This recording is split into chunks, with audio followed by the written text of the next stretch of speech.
좋으신 주님의 은혜와 평화가 예배 자리에 나온 우리 모두 위에 함께 하기를 빕니다. 올해는 파리 기후협정 이후 10년이 지난 시점입니다. 기후위기 시대에 국제사회가 공조해야 한다라고 하면서 맺은 협정은 잘 이루어지지 않고 계속해서 지구는 더워지고 또 기후는 참 극과 극을 겨우고 갑니다. 올해 스페인에는 역대 최악의 화재가 나서 제주도 면적의 2배에 해당하는 토지가 전소되었다고 합니다. 또 우리가 이 파스타 좋아하면 늘 먹는 올리브유도 참 전 세계 생산량이 급감하면서 가격이 많이 올랐습니다. 시칠리아에서는 지난해 생산량의 10%밖에 생산하지 못했다고 합니다. 또 그러면서 그곳도 더워져서 열대 작물들인 아보카도, 파파야, 또 망고를 대체 작물로 심는다고 합니다. 그런데 이 작물들을 심는 데는 물이 많이 필요한데 시칠리아도 사막화가 진행되면서 이 또한 어려울 것이라고 전망하기도 합니다. 또 파키스탄에서는 극한 홍수가 나서 900명 이상의 사람들이 사망했습니다. 이런 기후위기 속에서도 또 여전히 참 우크라이나 러시아 전쟁은 이제 4년이 다 되어가고 또 팔레스타인에도 이제 2년 넘게 계속해서 고향을 떠나고 또 삶의 터전이 황폐화되고 있습니다. 하나님은 당신이 지으신 이 창조 세계를 보시기에 좋다라고 말씀하셨습니다. 그러면서 인류에게 생육하고 번성하라라고 말씀하셨는데 창조 세계의 보존과 생명을 돌보고 윤택케 하는 일이 오늘 우리 시대에 믿는 이들의 소명이라면 오늘 우리 이 세상은 참 하나님의 창조와 너무나 멀리 있는 것이 아닌가 생각합니다. 창조절은 이러한 창조의 하나님을 기억하고 그분이 우리에게 주셨던 그 소명을 따라 살아가는 것을 다시금 기억하는 절기입니다. 창조절을 맞이하며 또 믿음으로 읽는 글에는 파리 기후협정 10주년을 맞이하며 기후위기 시대의 교회의 다짐의 글을 적어보았습니다. 기후위기는 먼 미래의 일이 아니라 지금 앞으로 10년, 20년 내에 닥칠 문제입니다. 오늘 주보에는 이런 창조절에 그리스도의 교회가 어떤 것을 다짐했는가를 읽어볼 수가 있는데요. 2025년 올해 6월 남아프리카 공화국인 요하네스버그에서 WCC 중앙위원회에서 승인한 문서입니다. 그러니까 WCC 기후정의행동 에큐메니칼 10년 대전환을 향하여 생태적 회심으로 함께 실천합시다라는 글의 발췌문이기도 합니다. 하나님이 지으신 이 창조 세계를 돌보고 가꾸고 인류가 함께 살아갈 세상을 열어가는 것은 성서의 비전이고 또 예수님의 뜻이기도 합니다. 우리는 이를 이어받아 주님의 세계를 돌아보아야 할 것입니다. 오늘 선언이 참 오늘 우리의 약속이라면 오늘 봉독한 구약 신명기 30장은 출애굽한 이스라엘 공동체가 광야 40년을 보낸 이후에 가나안 땅에 들어가기를 앞둔 시점입니다. 모세는 자신의 새로운 후계자로 여호수아를 택하였고 모압 평지에서 가나안 땅을 바라보며 모세의 유언과도 같은 말씀이 신명기 말씀입니다. 이 신명기에는 그 땅에 들어가서 그들이 살아가야 할 길에 대한 말씀이기도 합니다. 생명과 죽음 또 복과 화가 놓여 있다라고 말씀하시며 어떤 길을 택할 것이냐라고 모세가 이스라엘 백성들에게 묻는 물음이기도 합니다. 신명기 선언은 누가복음으로 또한 이어집니다. 누가는 예수님을 길 가시는 분으로 소개합니다. 예수님은 당신 자신을 나는 길이다라고도 말씀하시기도 했습니다. 그래서 요한복음은 예수님이 참 길이요 또 우리 인류가 나아가야 할 생명의 길임을 드러냅니다. 예수님은 스스로 길이신 분이시면서 또 그 길을 몸소 앞서 가시는 분이기도 합니다. 예수님께서 다다르고자 했던 그 길의 종착지는 하나님께로 이르는 길입니다. 그러니 신앙의 삶이란 어쩌면 하나님께로 나아가는 길입니다. 이를 은연중에 우리에게 알려줍니다. 신앙은 길 위에 있는 것입니다. 길 위에 있다는 것은 아직 목적지에 당도하지 않았다는 의미이기도 합니다. 그러니까 길 위에 있다는 것은 아직 우리의 방황이 끝나지 않았다는 반증이기도 합니다.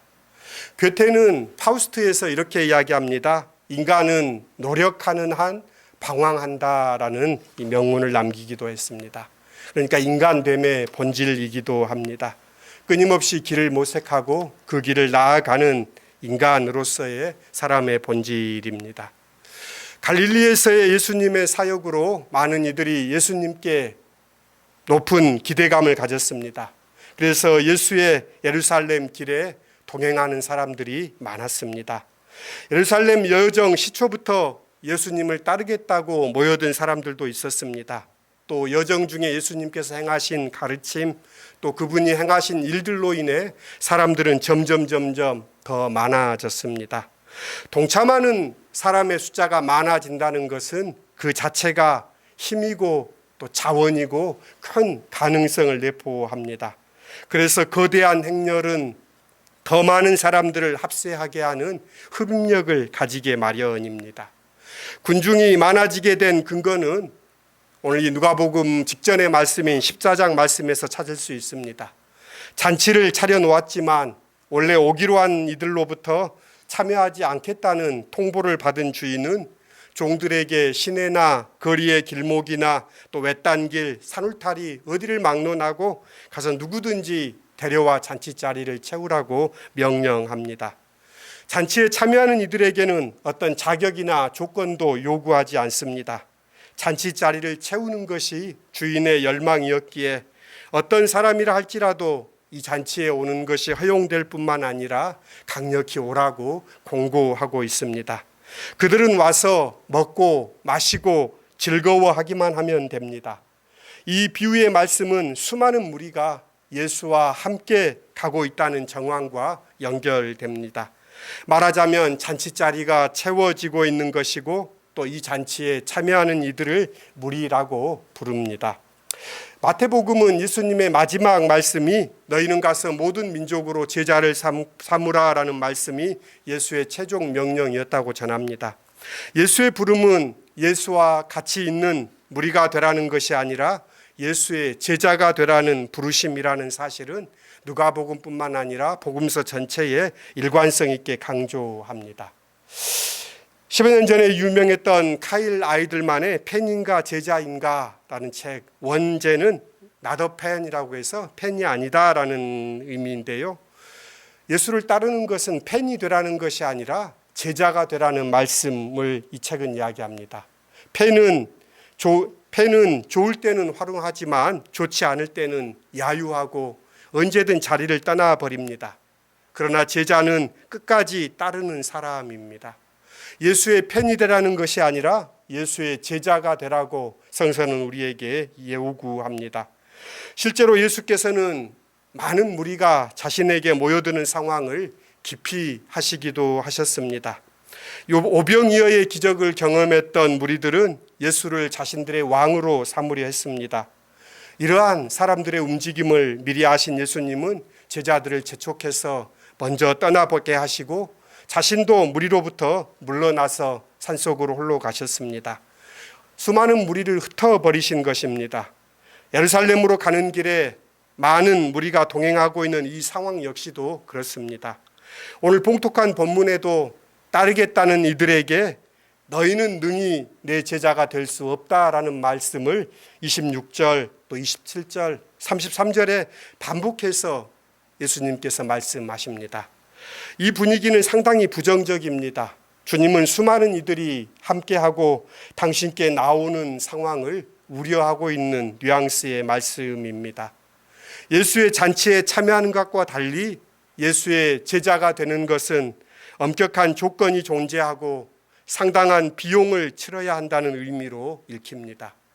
잔치는 은혜와 같아서 조건 없이 누구에게나 열려 있지만 예수의 제자가 된다는 것은 좁은 문으로 들어가 그분을 따르는 것입니다. 예수를 믿는 것과 예수를 따르는 것 사이에 이러한 현저한 차이가 존재합니다. 예수를 따르기 위해서는 버려야 할 것들에 대해서 예수께서 말씀합니다. 예수를 따르기 위해서는 먼저 무엇보다도 예수님을 우선해야 합니다. 오늘 26절에 자기 부모와 처자와 형제와 자매와 더욱이 자기 목숨까지 미워하지 아니하면 내 제자가 되지 못한다라고 말씀합니다. 부모를 비롯한 가족을 미워하지 않으면 제자가 될 수 없다는 말씀을 여러분들은 어떻게 받아들이십니까?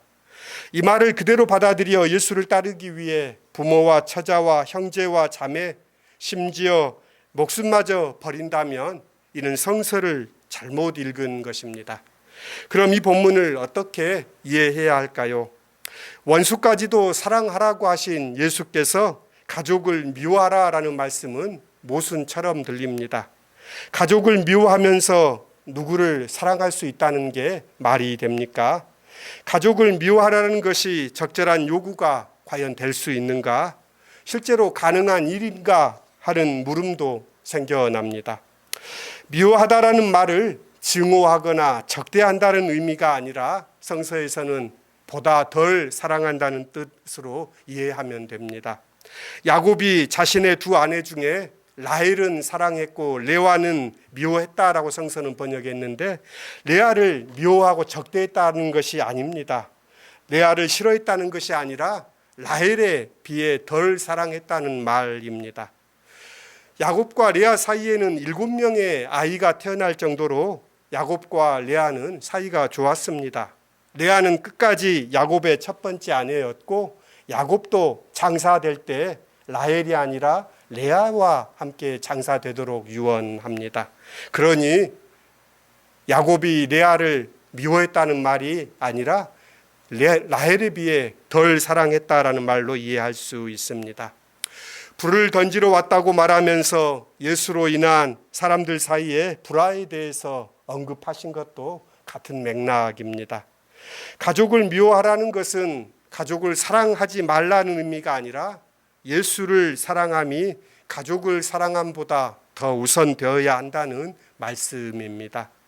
가족을 사랑하되 주님 안에서 사랑하라는 말씀으로 이해한다면 더 분명하게 이해하는 것이 됩니다. 이는 어쩌면 가족을 가장 잘 사랑할 수 있는 길이기도 합니다. 오늘날 겪는 가정의 위기는 가족을 사랑하지 않기 때문이 아니라 가족 사랑이 우상처럼 되어버리기 때문입니다. 절제되지 않은 사랑은 재앙을 부르고 절대화된 사랑은 죄악이 됩니다. 육신의 아버지를 숭배할 때 하늘 아버지는 상실되고 육신의 자녀에 매몰될 때 그 자녀가 하나님의 자녀라는 사실은 망각됩니다. 가족이라는 이름으로 행해지는 사랑은 자주 배타성을 띠고 무리를 일으킵니다. 강남에서 자녀들을 4살, 5살, 6살 된 아이들을 참 영재교육이라는 또 조기교육이라는 미명하에 학원에서 교육하고 있는 것을 금지하는 이야기들이 논의되고 있습니다. 이런 사랑의 왜곡들을 우리가 경험합니다. 예수의 제자가 된다는 것은 참된 사랑에 헌신하는 길이며 이 참된 사랑이 가족 사랑보다 우선되어야 할 이유는 충분합니다. 예수를 따르기 위해서는 예수를 가장 우선시해야 합니다. 이어 예수님께서 말씀합니다. 자기 십자가를 지고 나를 따라와야 한다라고 말합니다. 여기서 자기 십자가는 자신이 당하는 질병, 사고, 아픔, 실패, 좌절, 원치 않는 고통을 우리는 십자가라고 이야기하는 경향이 있습니다. 하지만 성서가 말하는 십자가는 그런 것이 아닙니다. 예수를 따르겠다고 작정함을 통해서 당하게 되는 위험과 어려움이 자기 십자가입니다. 그러니 예수를 따르겠다는 그 결단으로 얻어지는 결과이기도 합니다. 곰곰이 생각해 보면 십자가를 질 때에만 예수를 따를 수 있습니다. 이 말은 십자가 짐 없이는 예수를 따를 도리가 없다는 말입니다. 그러므로 예수께서도 자발적으로 십자가를 지셨거니와 그 예수의 제자가 되려는 것 자체가 십자가를 지겠다는 자발적인 선택입니다. 그 십자가는 누군가가 내게 지운 것이 아니라 내 스스로 지기로 작정한 것이기에 자기 십자가입니다.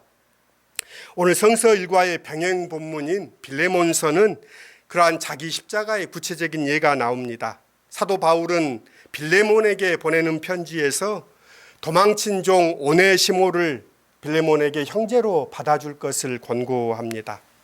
당시의 사회적 관례를 넘어서는 부탁입니다. 도망친 종은 본보기로 더 가혹하게 대하는 것이 그 시대의 관례였습니다. 그러나 유력한 사람 빌레몬에게 바울 사도는 오네시모를 형제로 맞아줌으로써 자기 십자가를 지라라고 권고합니다. 예수님께서는 자기 십자가를 지셨으니 십자가를 지지 않고는 예수를 따를 도리가 없습니다. 자기 십자가를 짊어짐, 이것이 제자도의 본질입니다. 십자가는 어떤 보상을 기대하면서 대가를 치르는 희생이 아니라 사랑에 의한 자유로운 희생입니다. 그러하기에 십자가를 지는 일은 무엇과도 비교될 수 없고 종래에는 기쁨이 되기도 합니다. 예수를 믿는 일에는 비용이 들진 않지만 예수를 따르는 일에는 많은 비용이 듭니다. 예수의 제자가 되면은 커다란 망대를 세우는 것과 같은 비용이 요구되고 심지어 전쟁을 치르는 것과 같은 막대한 자원이 필요합니다. 예수가 바라본 하나님의 나라라는 책에서 도널드 크레이블은 제자도를 이야기하며 이렇게 이야기합니다. 예수를 따르는 일은 사회적으로 비싼 대가를 치르는 일입니다. 예수는 제자가 되기를 원하는 사람들에게 그를 따르기로 결심하기 전에 가만히 앉아서 그 비용을 계산해 보라고 말합니다.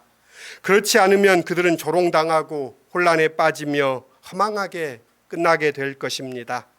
하나님의 나라의 삶을 누리기 위해서는 오직 한 곳으로 관심과 힘을 집중해야 합니다. 예수를 따르는 일은 전적인 헌신을 통해서만 이룰 수 있는 큰 일이기 때문입니다. 그렇습니다. 예수의 제자가 되려는 일은 이런 사실을 엄중히 알고 신중히 결정해야 합니다. 우리 속담에 친구 따라 강남 간다는 말처럼 막연한 기대감이나 분위기에 이끌려 예수를 따르겠다고 나선 것은 아닌지 스스로 경계해야 합니다. 예수님은 자기의 모든 소유를 버려야 한다라는 말씀은 예수와 만난 사람들에게 가장 자주 또 최종적으로 타협 없이 주어졌던 명령입니다. 하지만 망대를 세우거나 전쟁을 치를 비용을 충분히 가지고 있는 사람만 제자가 된다는 뜻은 아닙니다. 망대를 세우기 위해 넉넉한 재정이 마련되어야 한다는 견해를 믿음이라고 할 수 없습니다. 이길 수 있다는 확신이 있어야만 전쟁을 치르는 것도 신앙이 아닙니다. 오히려 하나님의 나라의 일은 재정이나 전력 상황과는 판이하게 이루어집니다. 다만 이 비유들은 제자됨이란 막대한 지출이나 희생이 수반되는 것임을 알려주는 목적으로 쓰였습니다. 주님께 맡긴다는 명분으로 부담 없이 나설 수 있는 길이 아니라는 의미입니다. 자기의 모든 소유를 버리고 나를 따르라 예수님은 말씀합니다. 실상 내가 가지고 있는 것을 다 동원하더라도 망대를 세우고 전쟁을 치를 수 없습니다. 실상 나의 전부라고 해도 고작해야 물고기 2마리와 떡 5개 지나지 않습니다. 그것으로 5,000명을 먹일 수 있는 일이 해결된 것은 아닙니다. 그런데 오병이어는 한 사람이 가진 모든 것, 그의 전부로부터 시작돼 이루어진 일입니다. 오병이어로 5,000명이 먹었기에 그것은 주님의 일이었습니다. 나의 전부는 아무것도 아닙니다만 전부라는 점이 중요합니다. 전부는 많음의 의미가 아니라 주님께 맡김의 의미입니다. 그러니까 제자가 된다는 것은 예수를 따르는 일이며 곧 예수께 자신을 맡기는 것입니다. 예수께서도 하나님께 자신을 맡겼습니다. 그것이 전부를 드림이 되었습니다. 1997년에 노벨상을 수상했던 콜카타의 성녀 테레사는 어린 시절에 자신의 어머니가 자기에게 건넸던 말을 평생의 좌우명으로 삼았다고 합니다. 어린 테레사에게 어머니는 이렇게 말했습니다. 그분의 손에 손을 맡기고 그분과 함께 걸어라. 뒤를 돌아보면 물러나게 될 테니 앞만 보고 가라라고 어머니가 테레사에게 했다고 합니다.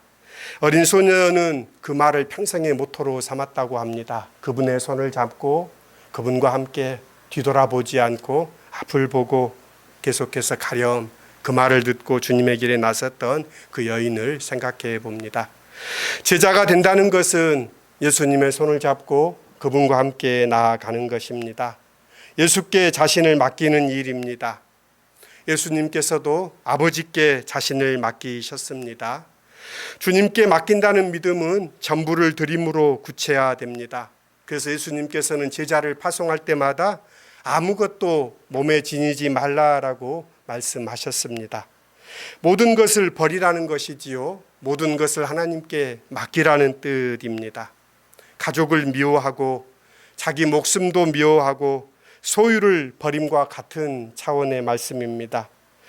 가족은 내게 주어진 가장 소중한 존재로서 선물이고 또 재물은 우리의 삶을 채워주는 하나님의 선물입니다. 이 선물을 선물로 여기고 살면 그야말로 선물이 됩니다. 그런데 이런 선물을 선물로 생각하지 않고 그것을 목적으로 생각하면 우상으로 여기게 되고 그로 인해서 낭패를 당합니다. 많은 이들이 실망과 후회를 안고 사는 것은 이 선물을 우상으로 받아들일 때 생겨납니다. 예수를 따르는 제자는 선물에 집착하는 사람이 아니라 선물을 주신 하나님을 의지하는 사람입니다.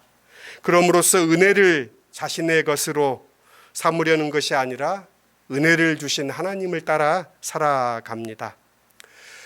오늘 성서의 말씀들, 신명기의 말씀, 또 시편 1편의 말씀, 또 그리고 오늘 말씀은 우리가 살아갈 길에 대한 공통된 말씀입니다. 우리 앞에 놓여 있는 삶과 죽음, 또 복과 화, 그 중에 삶과 생명을 택하여 가라고 주님은 말씀합니다. 그 길을 따라 나설 때 우리는 예수님과 함께 그분의 제자로 주님의 나라에 이르게 될 것입니다. 제자는 주님을 따르기로 작정한 사람입니다. 모든 것을 버리고 자기 십자가를 지고 주님을 따르는 은혜가 우리 모두에게 있기를 빕니다. 함께 기도하겠습니다. 좋으신 하나님, 오늘도 많은 이들이 예수님을 추종하고 믿는다고 고백합니다. 수많은 교회가 오늘 아침 주님을 경배하고 예배 드립니다. 그러나 주님께 나온 사람들을 향하여 하신 주님의 말씀을 우리가 엄히 듣습니다. 누구든지 자기 십자가를 지고 나를 따르지 아니하면 내 제자가 되지 못하리라. 자기 가족뿐만 아니라 자기 목숨까지도 주님보다 사랑하면 내 제자가 되지 못하리라.